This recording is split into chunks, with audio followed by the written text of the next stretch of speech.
Hello बच्चों, तो given question में हमें ये कहा गया है कि fill in the following blank with the appropriate item.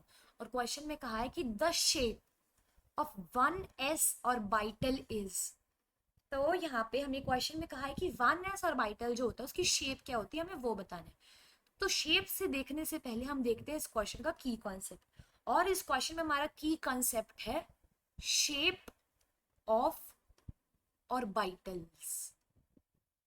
अब ये ऑर्बिटल्स क्या होते हैं, उनकी शेप देखने से पहले हम ये देखते हैं कि ऑर्बिटल्स क्या होते हैं।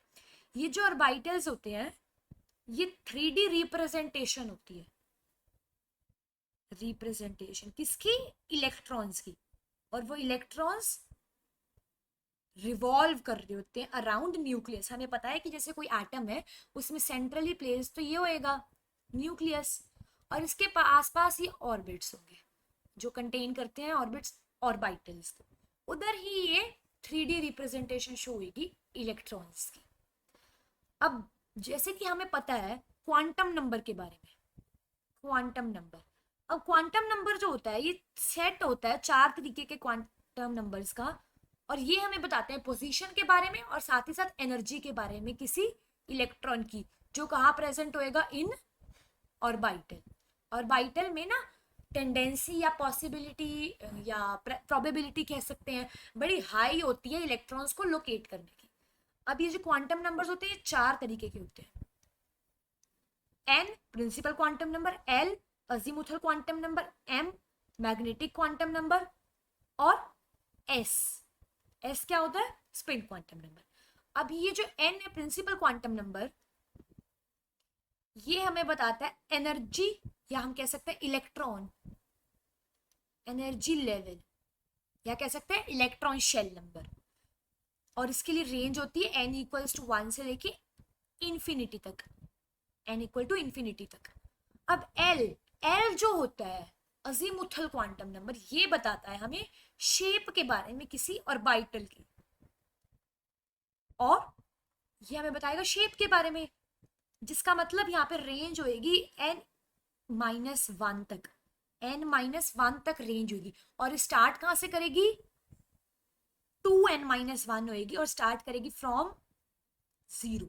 या फिर ऐसे भी कह सकते हैं कि रेंज है 0 से n-1, सीधी फॉर्म में ऐसे भी लिख सकते हैं। थर्ड हमें पता है कि m होता है मैग्नेटिक क्वांटम नंबर, और ये हमें बताता है ओरिएंटेशन के बारे में किसी ऑर्बिटल की, और इसके लिए भी रेंज होती है। इसके लिए रेंज होती है -L से लेके +L तक, जिसमें ये L है अजीमुथल क्वांटम नंबर, लास्ट होता है स्पिन क्वांटम नंबर, और ये इसके लिए कोई रेंज नहीं होती, इसके लिए बस 2 वैल्यूज होती है, या तो +1/2 या फिर -1/2। अब सपोज हमें पता ही है कि किसी एक ऑर्बिटल में एट मैक्सिमम सिर्फ 2 इलेक्ट्रॉन्स प्रेजेंट होंगे, तो जो इलेक्ट्रॉन ऐसे अपवर्ड डायरेक्शन या अपवर्ड स्पिन में होता है उसके लिए वैल्यू होती है +1/2 स्पिन क्वांटम नंबर की। अगर ऐसे डाउनवर्ड में होता है, डाउनवर्ड स्पिन में, तो उसके लिए होती है वैल्यू स्पिन क्वांटम नंबर की -1/2। ये हमें ध्यान में रखना है। अब ये सब छोड़ के हमें देखते हैं कि क्वेश्चन में गिवन है shape, shape of this orbital, और किसी ऑर्बिटल की शेप के बारे में हमें बताता है ये अजीमुथल क्वांटम नंबर, जिसको डिनोट करते हैं हम एल से। तो बेसिकली ये जो अजीमुथल क्वांटम नंबर है इसकी जो वैल्यू होती है, इसके लिए सबसे पहले रेंज तो हम देख चुके हैं कि 0 से n-1 होएगी। अब इसकी जो वैल्यू होती है वो बताती है हमें total number of angular nodes कितने हैं किसी ऑर्बिटल में। अगर सपोज एल की वैल्यू आई मेरी 2, तो मतलब total number of angular nodes होंगे किसी ऑर्बिटल में 2। अगर आती है 1 तो उधर होंगे 1, इस तरीके से होता है। अभी एंगुलर नोड्स क्या होते हैं, हम ये तो देख चुके हैं कि किसी ऑर्बिटल में इलेक्ट्रॉन को ढूंढने की टेंडेंसी ज्यादा होती है। अब एंगुलर नोड्स वो प्लेनर पॉइंट्स कह सकते हैं, वो प्लेन्स होते हैं जहां पे इलेक्ट्रॉन की टेंडेंसी ढूंढने की 0 होगी। एंगुलर नोड्स होता है इलेक्ट्रॉन की टेंडेंसी या इनको ढूंढने की टेंडेंसी क्या होगी? 0 होगी। अब एल है जो कि होता है अजीमुथल क्वांटम नंबर, इसकी वैल्यू एस ऑर्बिटल के केस में होगी 0।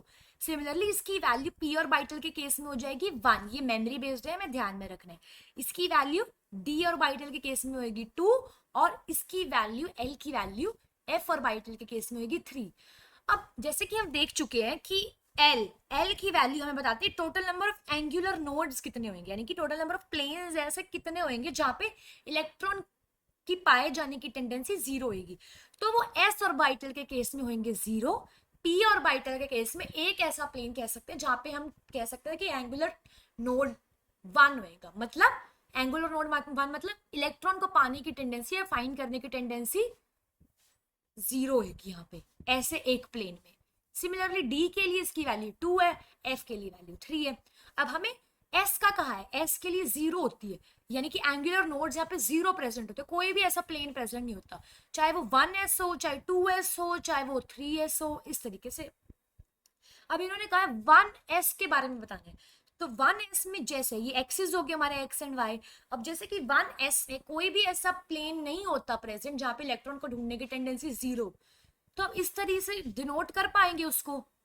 बीच में तो हमारा न्यूक्लियस होएगा इस तरीके से, यहाँ पे कोई भी ऐसा प्लेन नहीं है, सारा ऑल ओवर सर्कल है, यहाँ पे कोई भी ऐसा प्लेन नहीं है जहाँ पे इलेक्ट्रॉन को ढूंढने की टेंडेंसी जीरो। ये है 1s के लिए। अब अगर हम 2s की बात करते हैं, तो 2s के लिए स्ट्रक्चर तो सेम होएगा लेकिन थोड़ा साइज बड़ा होएगा। तो जैसे जैसे शेल नंबर बढ़ता जाता है, जैसे कि 1s 2s ऐसे ऐसे 1 से 2 हो गया, फिर 3 हो गया, वैसे वैसे साइज बढ़ता जाता है लेकिन शेप सेम रहेगी। अब p में क्या था, p में 1 एक प्लेन होता है, तो p के लिए शेप इस तरीके से होती है। यहाँ पे ये एक प्लेन होएगा जहाँ पे एंगुलर नोड प्रेजेंट होंगे, मतलब जहाँ पे इलेक्ट्रॉन को ढूंढने की टेंडेंसी जीरो होगी। लेकिन हमें क्वेश्चन में क्या पूछा है कि 1s ऑर्बिटल की शेप के बारे में बताने, तो हम देख सकते हैं 1s ऑर्बिटल के लिए शेप बिल्कुल सर्कल टाइप है, स्फेरिकल सी शेप है, तो हम यहाँ पे लिख सकते हैं ब्लैंक में कि यहाँ पे शेप होएगी स्फेरिकल शेप। इस तरीके से करेंगे हम। तो ये थोड़ा मेमोरी बेस्ड क्वेश्चन है और हमें ध्यान में रखना है। So now I hope you all understood this question. All the best.